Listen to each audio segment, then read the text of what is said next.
Здравейте! Аз съм шеф Йордан Касабов и заедно с винарска изба Кайнарджа и проект Розов пеликан имаме удоволствието да ви поканим на дни на отворените врати на избите в Североизточна България, които ще се проведат на 16 и 17 май.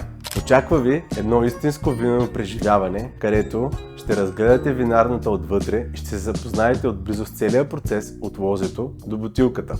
През деня ще се насладите на приятна атмосфера, дегустация на подбрани вина и вкусна храна, приготвена на място. А вечерта ще ви посрещнем със специална 5-степенна дегустационна вечеря, вдъхновена от традиционната кухня на региона и приготвена с местни и сезонни продукти. Всичко това създадено и приготвено с чистата изворна вода от световно известната кайнарджанска чешма на мира. Всяко едно от ястията ще включва в рецептата някое от емблематичните вина на избата, като дунавска риба с бьорблан сос от Блан де Нуар и винена попара с 18 годишен каберне совиньон.